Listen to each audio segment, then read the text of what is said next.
So part D is asking us to show that the derivative of theta with respect to x is equal to this whole quantity. So we're going to use our equation from part A, which is theta is equal to pi minus inverse tangent of 8 over x minus inverse tangent of 13 over 20 minus x.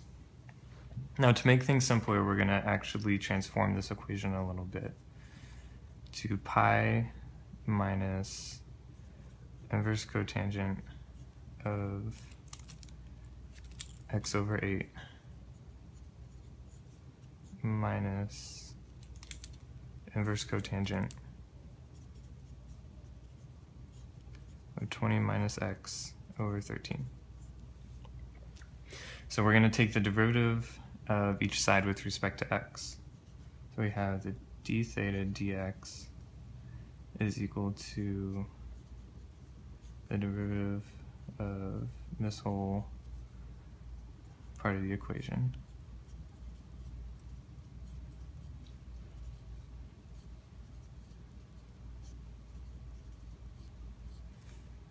So we're just gonna do what we normally do to take the derivative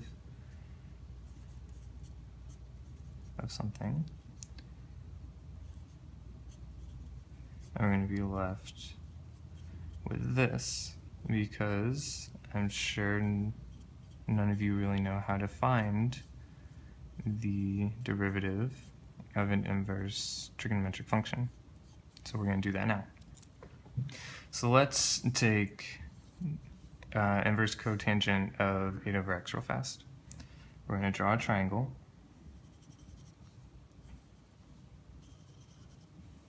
I'm going to label this angle alpha. This isn't the same angle as what was done in part A, so don't get confused. So we know that so if we say that alpha is equal to the inverse cotangent of x over 8, then the cotangent of alpha is equal to x over 8, meaning that this length is going to be x, and this length is going to be 8. And then the hypotenuse, this becomes x squared plus 64 due to the Pythagorean theorem. So to find the derivative of this expression, we're going to need to differentiate implicitly, since we have two variables that are not able to be differentiated with respect to one another. So we're going to take the derivative of both sides with respect to x. So the derivative of cotangent of alpha is just equal to negative cosecant squared of alpha d alpha dx. And the derivative of x over 8 is just equal to 1/8.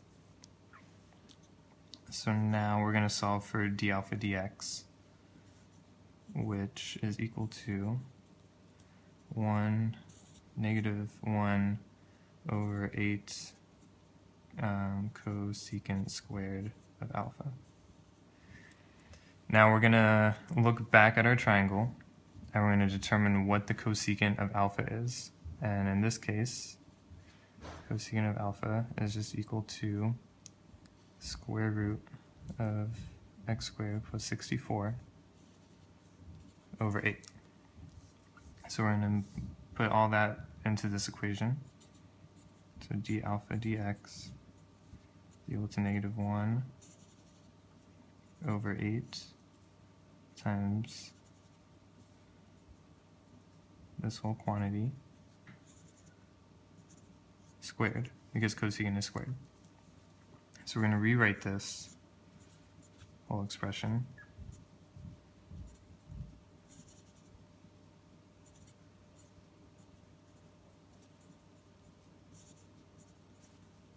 as this, which can then be rewritten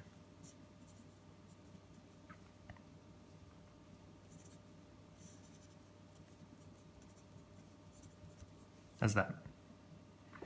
So this is the derivative of this. Now we're going to take the derivative of this. So we're going to go through the same process of drawing a triangle. Instead, we're going to label this angle beta. And since we're going to say that beta is equal to the inverse cotangent of 20 minus x over 13. In that case, the cotangent of beta would equal 20 minus x over 13. So this length would then become 20 minus x, and this length would become 13, which leaves this length, due to the Pythagorean theorem, become 20 minus x squared plus 169. So we're going to take the derivative of both sides of this equation through implicit differentiation, just like we did over here. So derivative of cotangent of beta with respect to x is equal to the derivative of 20 minus x over 13 with respect to x. So this will come out to be negative cosecant squared of beta d beta dx is equal to negative 1 over 13. So we're going to solve for d beta dx, which is just going to be 1 over 13 times the cosecant squared of beta, since these negatives cancel out. We're going to find the cosecant of beta, which is just going to be the square root of 20 minus x squared plus 169 divided by 13. I'm going to put that back into this equation.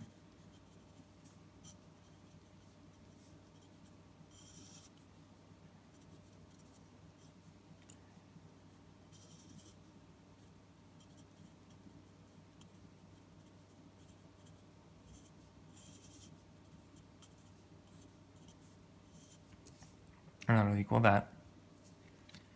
So we can rewrite that as this.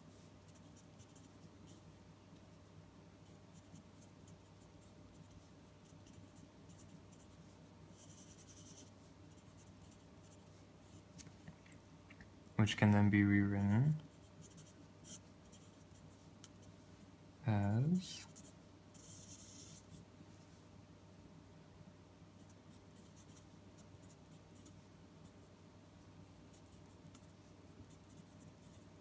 that, which is then the derivative of this.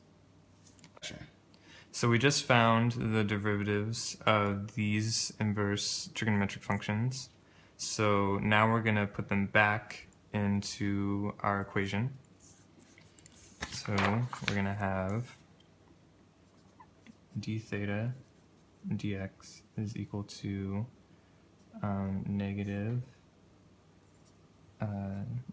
8 over x squared plus 64 minus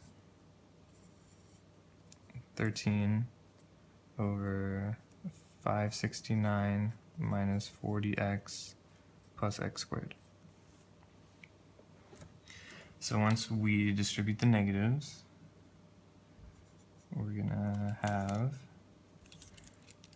d theta dx is equal to 8 over x squared plus 64 minus 13 over 569 minus 40x plus x squared. So in order to combine these, we're going to have to find a common denominator.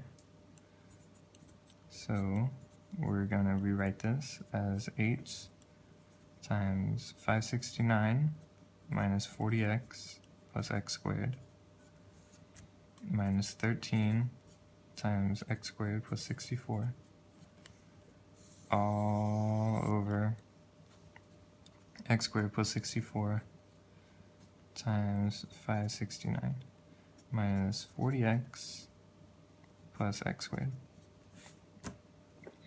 So now we're going to expand everything. So this is going to be equal to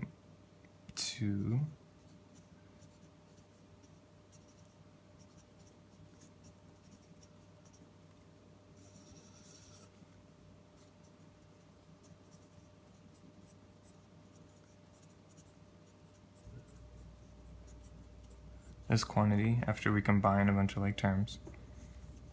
And from the numerator, we're going to factor out